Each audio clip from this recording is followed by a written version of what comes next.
The most quickly recalled memory of Willie Mays is of a catch, where the catch somehow was not the most impressive part of the play.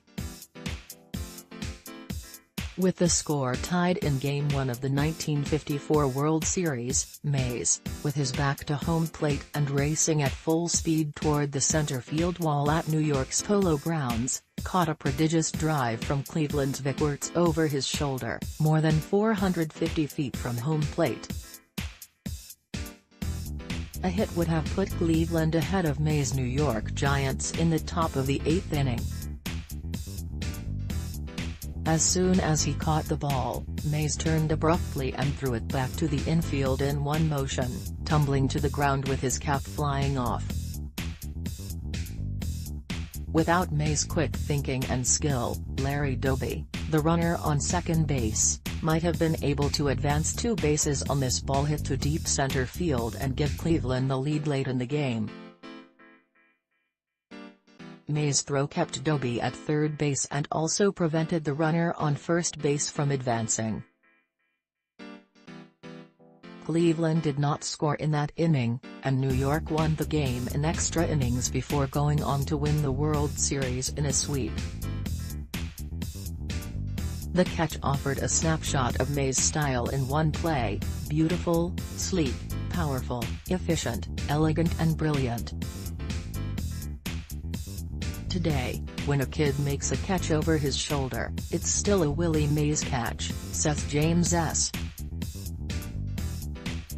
Hirsch, author of Willie Mays, The Life, the Legend. It's 2018, nearly 65 years later, and it's amazing that Willie is still associated with it. Even if a third baseman catches the ball over his shoulder, the announcer will always say it's a Willie Mays catch. Most great athletes, if they're associated with a single image or memory, that is a rare in and of itself. This one Mays play is but one important achievement in a once-in-a-lifetime career that saw Mays win 2 Most Valuable Player awards, hit 4 home runs in a game, and be chosen for 24 All-Star games. Playing first in the Negro Leagues, Mays went on to become one of the greatest, if not the greatest, of Major League Baseball players and to be part of the core of the first generation of African American stars who helped to make the 1950s a golden age of the sport. I would say that Willie Mays was the second most consequential black player in the history of baseball next to Jackie Robinson, says Hirsch. It was not because Willie was vocal. He was wary of speaking publicly about race because where he came from in the Deep South, in the 1930s and 40s, he was taught that an outspoken black man there could be arrested or lynched. So instead of speaking out about civil rights, he played baseball with extraordinary skill. By drawing the support, affection, and love of baseball fans across the country, that too had a huge impact on civil rights. Willie Mays is considered baseball's finest 5-tool player, which describes someone who excels at hitting for average, hitting for power, running the bases, throwing and fielding. Before Mays, as Hirsch notes, ball players were likely to be either high-average hitters, like Ty Cobb, or home run hitters responsible for driving in runs, like Babe Ruth. 3 items from late in Mays' career, his cap, cleats and glove, are recently on view at the Smithsonian's National Museum of American History.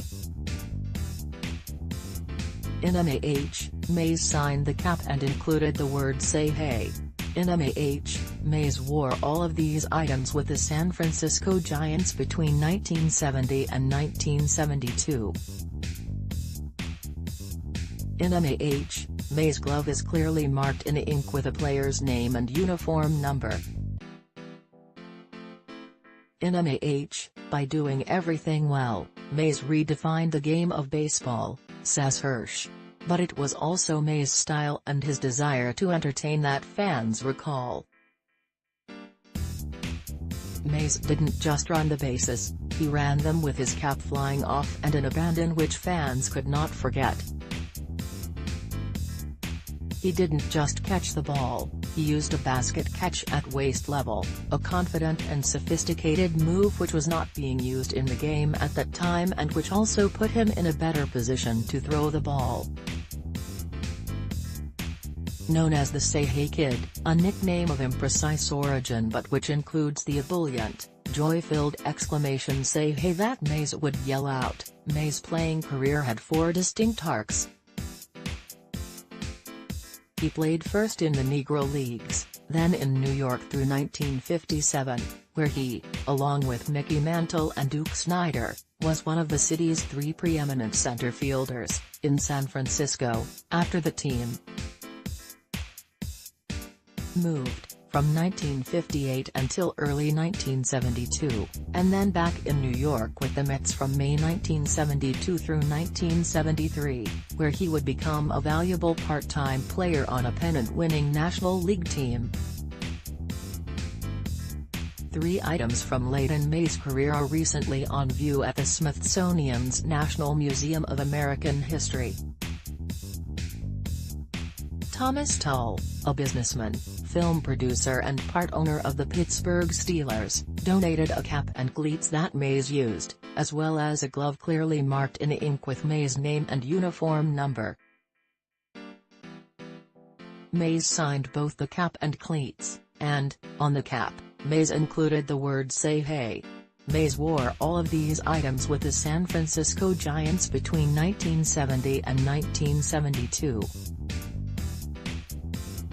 The display overlaps with this summer's All-Star Game, to be played this year not far from the museum at Washington, D.C.'s Nationals Park, a summer fixture where Mays hit a robust .307 in the 24 games he played, as well as the 60th anniversary of the Giants' move to San Francisco.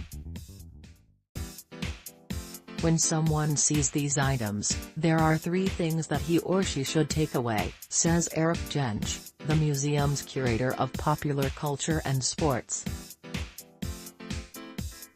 That Mays was a great baseball player, that Mays was African American, and that, with the Barack Obama quote which is included with the exhibit, that Mays was important to many Americans. When President Obama presented Willie Mays with the Presidential Medal of Freedom in 2015, Obama said that it was because of giants like Willie that someone like me could even think of running for president. Mays made a less celebrated, but still impressive catch, on April 11, 1970, shortly before his 39th birthday, when he leaped and reached over the Candlestick Park fence to catch a ball hit by Bobby Tolan. Mays fell to the ground on top of right fielder Bobby Bonds, still holding on to the ball. Carl Erskine, who pitched against Mays for 9 seasons with the Brooklyn and Los Angeles Dodgers and was Mays' teammate on the 1954 National League All-Star team, says, "Several times, I have received questions in my fan mail asking me to choose the best player I ever saw. I have always said Mays because I saw him do so many things in so many ways to beat you, with his bat, his glove and his arm. He was the all-star of all-stars. Even if he had not been one of the finest hitters in the history of baseball, Mays would be remembered for his superior defense alone." Soon after Mays reached the big leagues, he was proclaimed the greatest center fielder in the game, says John Thorne, the official historian of Major League Baseball. A line once applied to Tris Speaker's glove, "Where triples go to die," has attached itself to Willie's glove ever since. What made Willie so appealing, says author James S. Hirsch, was how he played the game, the grace and the tenacity and the sheer entertainment value that he brought to playing the game, the style with which he played. Willie Mays by Lou Mistine, 1954. NPG, copyright Loomis Dean /Time and Life Pictures /Getty Images. The glove on display includes a patch, which Jench says Mays put in himself because he must have really liked this glove and used it often. It is a McGregor glove which is well worn. Hirsch noted that players in Mays' time kept and tended to their equipment. I assume Willie was fastidious with his equipment. It was a different era back then. Now, players go through bats and gloves so quickly. Partly because they didn't want to pay for a replacement. I think players were more careful with their equipment back then. Hank Aaron and Mays were the finest power hitters of their era, ultimately retiring with the first and third highest home run totals in baseball history, respectively. Mantle, though plagued by injury, can be favorably compared to Mays, and Barry Bonds, Mays' godson, is the modern player most often thought to rival Mays' stature as an offensive force. Less tangibly, Mays had extraordinary baseball intelligence, as he seemingly always knew how to make the correct next move on a baseball field. I always heard that Babe Ruth had great instincts for baseball, that Ruth would never throw to the wrong base or make a mental mistake, says Erskine. I thought Willie was like that. Many great ball players, as Hirsch points out, are associated with one particular statistic. Ruth, for instance, is associated with the 60 home runs he hit in 1927, while Ted Williams is remembered for batting .406 in 1941. Mays is best remembered for his broader career rather than for a single number. What made Willie so appealing was how he played the game, the grace and the tenacity and the sheer entertainment value that he brought to playing the game, the style with which he played, says Hirsch. Willie was very much influenced by his playing in the Negro Leagues growing up, where teams played to win, but it was also about entertainment.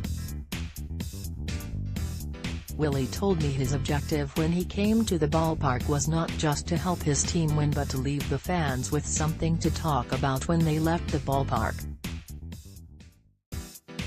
So that was the genesis of the basket catch and the hat flying off his head. Part of Willie's appeal was how he played the game, with that style. And